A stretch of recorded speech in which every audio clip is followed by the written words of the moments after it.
All right, trying to do little nucleophilic acyl substitution with esters, also difficult to do because the OR minus leaving group that's a strong base. It's a very poor leaving group. So what we can do though with esters is hydrolysis. Hydrolysis. Lysis, to break apart. Hydrolysis, breaking apart with water. And now you throw an ester into water, nothing's going to happen. However, if you have some aqueous acid, usually H2SO4, it will catalyze the reaction of taking this ester with aqueous acid and breaking it up into a carboxylic acid and an alcohol. The mechanism for this reaction is as such. You have an ester here. You take your aqueous acid, usually H2SO4. The carbonyl oxygen attacks the hydrogen, kicking off A minus, usually HSO4 minus, and protonates this. The water can come in, attack the carbonyl carbon, breaking the pi bond to give us two OHs. But note, this is an OH, this is an OH2 plus. The water stayed intact, as all nucleophiles do when they attack carbonyl carbons. The H2O stayed intact and gave us H2O plus, this OR prime, and then our base, HSO4 minus, usually comes in, does a deprotonation reaction, taking this hydrogen. So we get this weird beast here, deja vu, two OHs and an OR on there, and we get our acid catalyst back again. Okay. And then that beast then will react with our acid catalyst, except now this oxygen will attack that hydrogen and make this, which is a good leaving group, because now anytime you have ROH and that oxygen is also bonded to a carbon and is positively charged, the leaving group is alcohol, and alcohols are very stable. They're good leaving groups. So the pi bond will reform, kick off that alcohol, and leave us with this little protonated guy and our alcohol. A minus comes back in, takes the hydrogen to reform our acid catalyst. So we end up with our acid catalyst back. We've got our carboxylic acid, and we've got our alcohol that we made. Now, if you're looking at this, you might be realizing, wait a minute. I've seen these before, haven't I? Wasn't this Fischer esterification? Well, let's recall, what is Fischer esterification? That's right, Fischer esterification is when you start with a carboxylic acid and an alcohol, add some H2SO4, and you end up with an ester and water. So note, hydrolysis of an ester, taking an ester plus H2O plus H plus catalyst, gives us the carboxylic acid and the alcohol. Fischer esterification, the carboxylic acid plus the alcohol plus acid catalyst gives us our ester.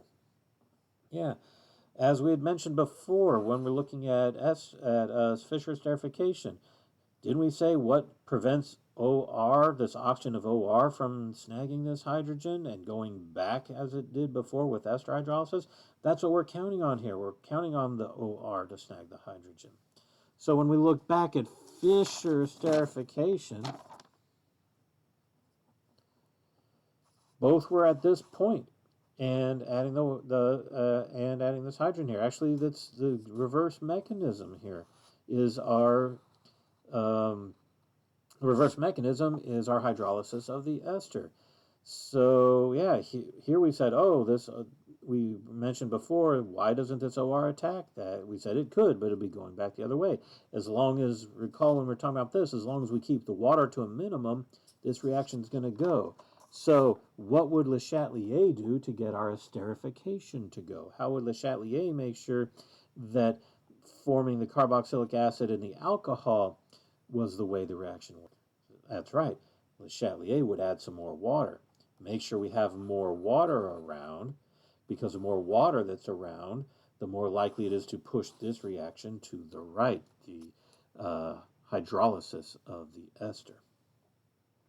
All right, and that's the deal with chemistry. Which way do you want the reaction to go? Use Le Chatelier's principle to guide you. If you've got a carboxylic acid and you've got an alcohol and you want to make an ester, we can force it the way we want to go using Le Chatelier's principle. If you have an ester and you want to break it apart into the carboxylic acid and water, or our carboxylic acid and alcohol. You add water and acid, and we will force it the way we want it to go. All right. It turns out we can also get hydrolysis using aqueous base instead of acid. Now, if we use aqueous base to do ester hydrolysis, we call that reaction saponification. And note, it is promoted by the base, not catalyzed, because it turns out we don't get our base back. The base speeds up the reaction, but we don't get it back, so we can't technically call it a base catalyzed reaction. But if you take our ester and add OH minus and H2O, we end up with the carboxylate and our alcohol. Yep.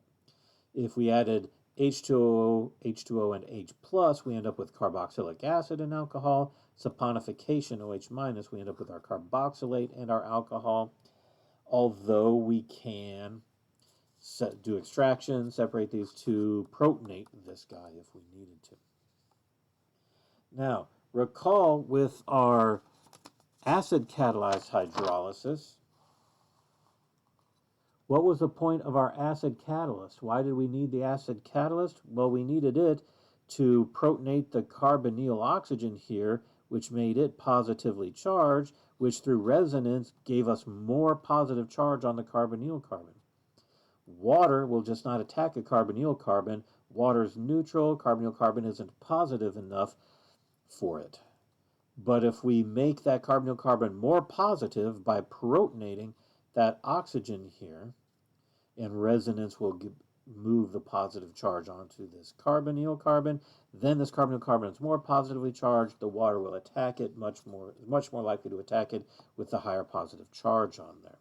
So we needed the acid catalyst to increase the positive charge of the carbonyl carbon.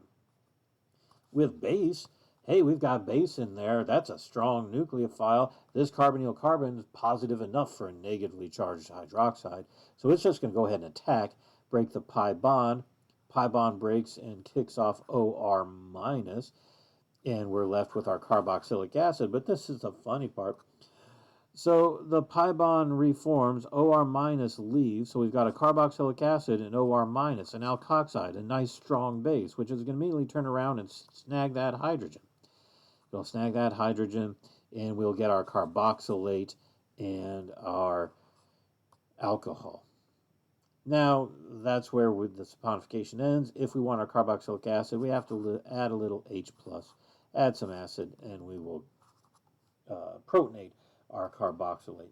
But yeah, I think it's funny. Okay, you kick off OR minus, and it comes right back and says, I didn't like that, and snags that hydrogen, deprotonates it to make our alcohol, and our carboxylate, which exists fine in basic solution, acidify it, you get your carboxylic acid. All right, cool. And the next thing to look at is amides, and I believe we'll look at amides in the next video.